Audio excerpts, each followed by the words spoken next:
Deepest Sword is a game that contains two of my favorite things that you can find in a video game. One is simple design, and the other is lowbrow juvenile humor. It is also a tool of the globalist furry agenda, which aims to introduce deviant urges to the general populace by putting eyelashes on dragons. Don't think I don't see what you're doing, and we won't stand for it. The game is actually really fun, and I got hooked to it in the first few minutes of playing it, which translated into about 6 hours of playtime in total. This might not seem like much, but consider that the game is very short. In fact, the average player will finish this game in less time than it would take an intercontinental ballistic missile launched from the Krasnoyarsk facility in Siberia to reach downtown Chicago. That's just my little fun fact of the day. Over the course of these 6 hours, I became good enough at Deepest Sword to join the elusive 1%, though I've yet to be contacted by the Wall Street bankers, and so I'll have to continue stealing copper wires to fortify my slowly degrading internet cable. If you plan on playing it yourself, do it now, because learning, by trial and error, how to not repeatedly fall off a ledge is half the fun. It's free on Steam, so feel free to try it out and come back in 15 to 30 minutes. Or, if you're part of the less abled community, 2 hours. Deepest Sword is a platformer, but it is not like the other platformers. It is quirky, independent, and doesn't follow the rules. It doesn't care that a platformer should have jumping and more than 5 platforms. It's going to do what it wants, and enter into an abusive relationship with getting over it. Just like getting over it, Deepest Sword introduces all of its mechanics at the start and only asks of you to get okay with them to finish the game. I mean, it is only 4 buttons. How hard can it be? The controls are A and D to move, arrow keys to rotate your sword, and mouse buttons to do the same, but in a way that disappoints your parents. You win by giving the dragoness the D and the right arrow, repeatedly, 5 times in total.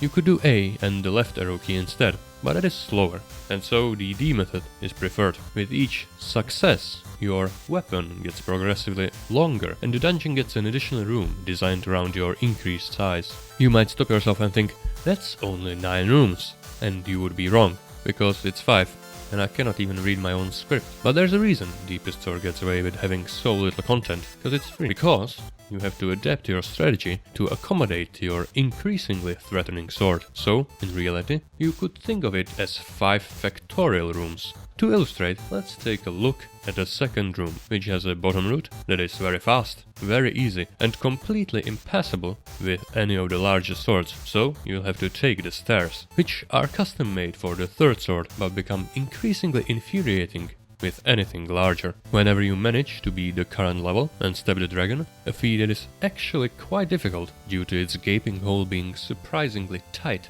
and slippery, you are rewarded with a comment and returned to the start. While some might actually enjoy this, if the comments are hurting your ego, I suggest a technique invented and endorsed by the Catholic Church: pulling out, or as I like to call it, drive-by penetration. This should secure you the mental edge for the rest of the run. And if that's not enough, or if you're a militant atheist who rejects the church and instead likes to discuss the role it played in the atrocities of the Second World War, even though nobody else at the party is interested, let me give you another piece of advice, taken directly from Sir Isaac Newton. Yes, it's true. Newton's first law of locomotion is in fact all that you'll need to near effortlessly beat this game, as 90% of the difficulty comes from the unusual but ingenious design decision to give the sword inertia. To put it in layman's terms, when you swing the sword swings you. And so, when you try to adjust its position, you fall off the ledge. When you want to grab onto the ledge, you are slightly pushed back and slide off due to insufficient leverage, and instead of safely pole vaulting over the chasm, you are pushed down by your own hand, because you are too much of an impatient asshole and didn't let gravity do the work for you. Once you grasp this simple concept, you can easily finish the game in under 6 or 7 minutes. Yet, there are still ways to go if you aim to become the fastest penetrator in the West. You will need to know the 3 W's: where, when, and how. This is the 4th room, when tackled with the self-reported average size sword. Like this shitty motivational poster said, there are always 2 choices, 2 paths to take. One is easy, and its only reward is that it is easy. What the poster forgot to mention is that the easy path also gives you an achievement, and is 10 seconds faster. As a matter of fact, the other path is pure bait. and should never, under any circumstances, be taken. As another motivational poster said, knowing is half the battle, and this doesn't apply just to routing, but also to the techniques you employ to beat the obstacles. If the only tool you have is a hammer, every problem looks like a nail. I'm sorry, I sourced this part from my grandpa's Facebook page. There is one pitfall you should be wary of that is known in the literature as classical conditioning. For example, during my first run, I correctly employed the wiggling method to be the aforementioned room 4, which rewarded me with the achievement and spiked my dopamine. Thus, I started chasing the same high by wiggling in every conceivable situation instead of using the quite obvious and much faster pole vaulting method.